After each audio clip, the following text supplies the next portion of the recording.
Hello there you guys, welcome to one of my videos. Erik Ten Hag calls Man United players to be more clinical after Everton win. Manchester United beat Everton by 2-1 at Goodison Park. We saw Cristiano Ronaldo score his 700th club goal. Ronaldo obviously came on to replace Anthony Martial in the first half because Martial went off injured.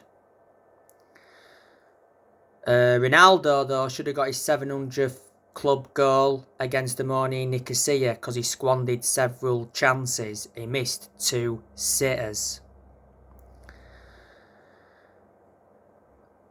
Prior to the game against Everton, it said Ronaldo was unhappy with Erik Ten Hag's training sessions and style of play. And Ten Hag did mention that Ronaldo is unhappy that he's not playing regularly.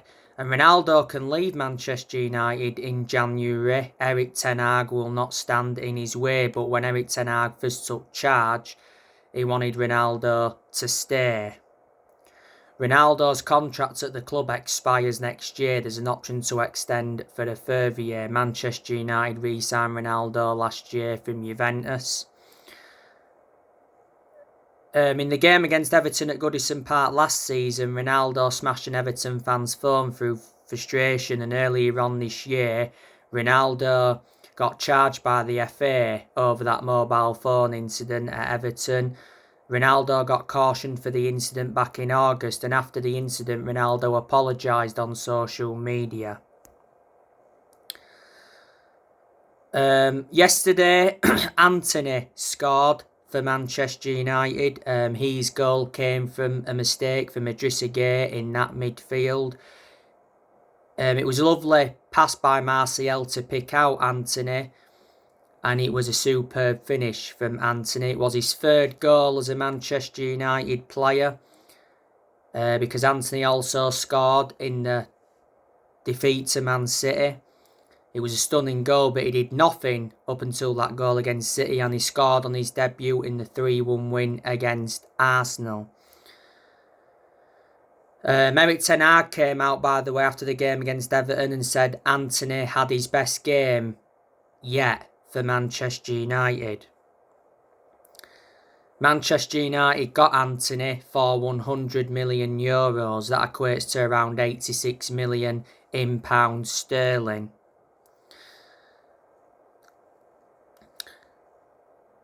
Everton's goal came from Alex Iwobi. It was a curling effort from 25 yards out. So it was a very good finish to Alex Iwobi's credit. So Manchester United had to come from behind. Yesterday, Martial provided an assist before he obviously went off injured. Martial has played in Man United's last 3 games. He came off the bench and scored against Amoni Nicosia.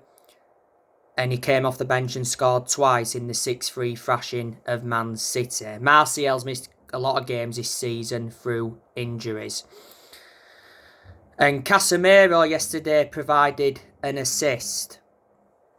Casemiro was unlucky not to score because he had a headed chance that just went wide. That was Casemiro's first Premier League start for Man United. In most of the games so far, he seemed to have made impacts from the bench. Man United got Casemiro from Real Madrid in a deal worth 70 million. What an impact he made though. Marcus Rashford, as you all know, had a goal ruled out by VAR because they said that Marcus Rashford handballed it. To Rashford's credit, he's done well in a lot of games this season. Don't forget, he came off the bench and scored twice against Amoni Nicosia, and he also got an assist. Rashford scored twice in the 3-1 win against Arsenal. He scored in the 2-1 home win against Liverpool on the third day of the season.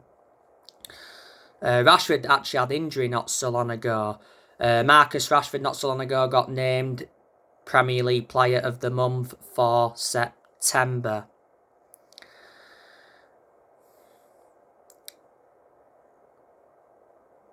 But reflecting on the win against Everton, that's 5 wins in Man United's last 6 Premier League games, and Man United ended Everton's 2-game winning run.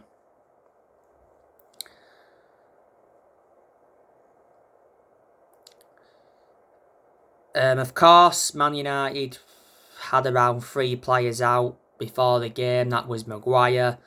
Even if Maguire would have been fit, he wouldn't have started anyway, because he's no longer one of our first choice centre-halves following the arrival of Martinez. Williams is still out. He's been out for a while but doesn't get in the team. And Van der Beek's been out with a knock. Don't forget, last season he was out on loan with Everton. But yeah, good result for Manchester United. Don't forget, Man United lost at Goodison Park last season 1-0, and it was 1-1 at Old Trafford between Man United and Everton last season. As for Everton, they were missing players, like I said on the match reaction and that. They were missing Andros Townsend, who was a former Crystal Palace player. They were missing Ben Godfrey, Mason Holgate, Nathan Pattison and Yerry Mina. And Dominic Calvert-Lewin come back from injury not so long ago.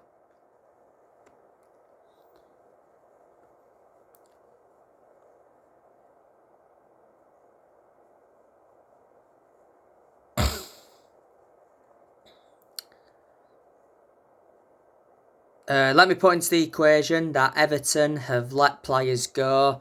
Don't forget they sold Richie Arledson to Tottenham. They let Lucas Digne go to Aston Villa. He's Everton's former left back. Everton let Alan go on a 3. They loaned Andrea Gomez out. They let James Rodriguez go. Don't forget Leighton Baines left them, was it? Around 2 or 3 years ago now. So there you go. Frank Lampard isn't a good manager for Everton. Well, he isn't a good manager in general because he doesn't have a proven pedigree as a manager. Reflecting on how long, he's been managing Everton and how long he managed Chelsea, he has gained some managerial experience. Chelsea sacked Frank Lampard, even though he's a Chelsea legend, and Frank Lampard began his managerial career at Derby County.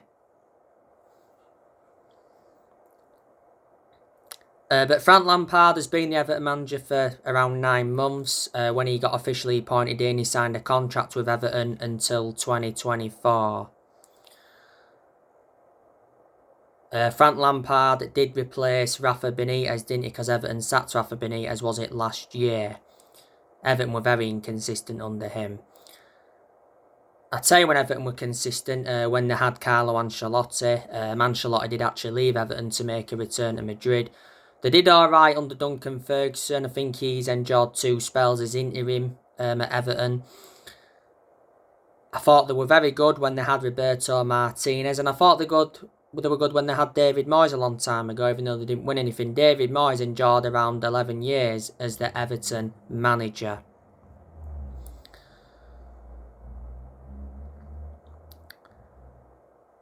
Manchester United's next game is Omonia Nicosia in the Europa League. Our next league game is Newcastle, which will be a difficult game because Newcastle are in form at the moment. But yeah, Manchester United are now 5th in the Premier League, reflecting on that win against Everton. Erik Ten Hag, I think, is the right manager for Manchester United. There's been games this season where I've given him a lot of credit because I like the way he's approached them. There has been games as well where maybe he has got some decisions wrong. I did say that, didn't I, after the 6-3 defeat to Man City. You know, this is Erik Ten Hag's first full season as Man United manager. If he was to get Man United a top 4 finish this season, that'd be a good season. If he was to win a trophy as well, that would be even better, because Man United have not won a domestic trophy since 2017. Erik Ten Hag has been the Manchester United manager for quite a few months now. He replaced Rangnick earlier on this year. He is under contract with Man United till 2025. There's an option to extend for a further year. Not so long ago, Erik Ten Hag got named Premier League Manager of the Month. He's Manchester United's 5th permanent manager since Sir Alex Ferguson.